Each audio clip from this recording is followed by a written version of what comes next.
Our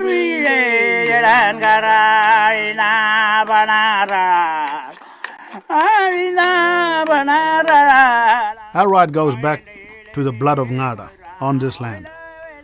The blood of Ngadangali from being born, the blood of Ngadangali from living, and the blood of Ngadangali from dying. That is our right, and that is something that is across Ijibani country. It comes down to something as simple as that. If you are looking to put ink on paper, this is our ink on paper. This is how it's associated to us because Ijibani people are born in Ijibani country, they live on country, and they die on country. It started off with Michael's grandfather, who was coming back from Roebourne and was going to his community about 90 k's from here. He was naming country, hills, rivers on the way. He is naming all the animals and plants, and I'm thinking, he's like a professor there. He's a doctor. Somebody got to get it all down before we lose it. When we come back to town, I bought a tape recorder. I started taping the old fella, and once I started learning what he knew, sort of gave me a good feeling inside that I knew, and I can pass this on to my kids. Wangunga bunga nguringo babagai yurumana. Wangunga bunga nguringo babagai yurumana. Wangunga bunga nguringo. The song from the old people back in the old days, and they sing all these songs, and the song comes to them and they're dreaming or they make it up, they sit down and they entertain themselves, and they sing all these songs. The song I sing now is about this river here, look. This is the Harding River we call the Ngurin, and that old fellow sang that song. That's also a corroboree. People dance that song, and we call it corroboree Ngunda. They grab the sticks, called dancing sticks, and they dance, and the old fellow is singing with the boomerang. Sing about this river here.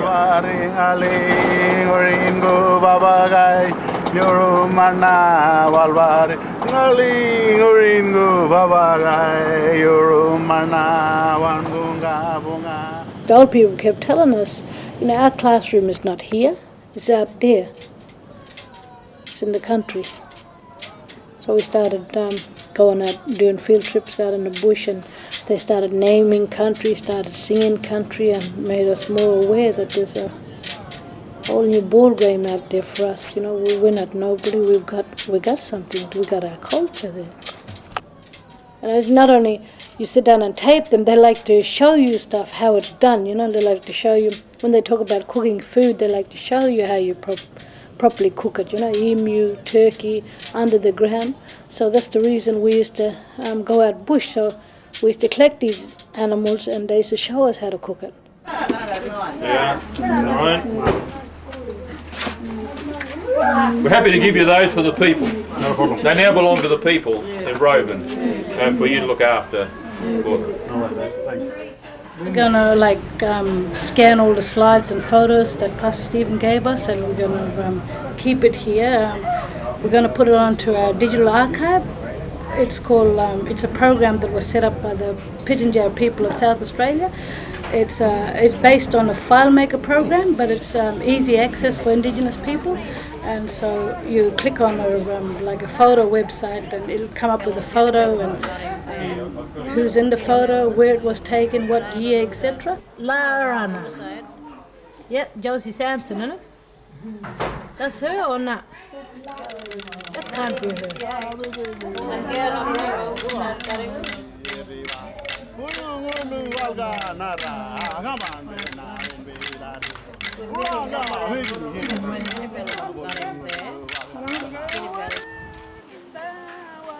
Oh, what there? What they were? I can't get it now, I've looked some family trees. My grandmother, Manina. Photos? Yes, photos as well. Yep. Okay, yes. I'll pass you to Joe over there. And Joe Pritchard, the archivist, keeps all our photos.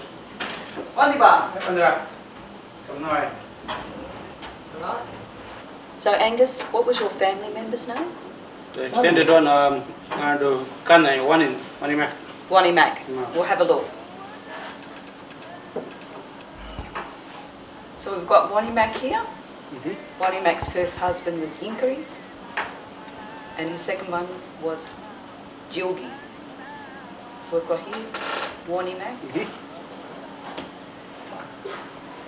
Wani's son was Jack Fishhook from the family tree here. So Jack's family was David Fishhook, Dale Fishhook, and Lena Fishhook.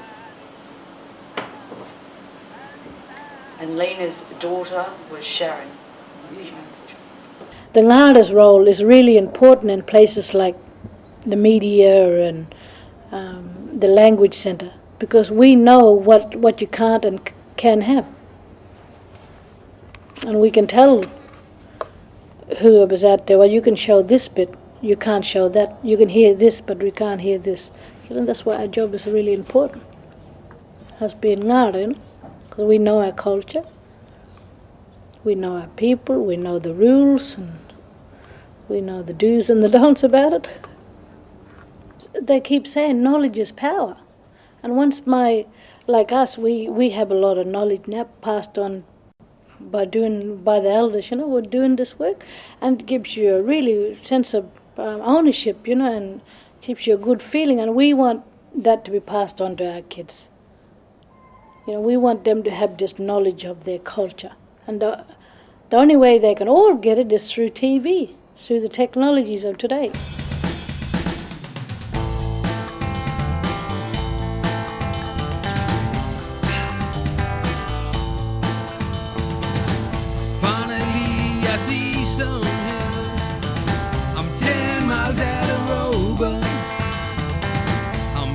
Home, been away too long.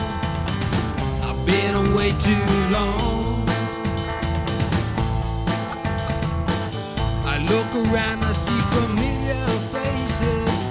All my friends I left behind. Some things have changed, others stay the same. Out on the plains. This is where Juluwarlu Aboriginal Corporation started from, and 6 years on, this is where we are now. TV license, we want to do more documentaries, we recording more elders. We recorded over 50 elders in the past 6 years. We got back heaps of documentation that was recorded back in the 50s, 60s. We're putting all that stuff now on paper and CD, and yeah, so we want to keep the history going.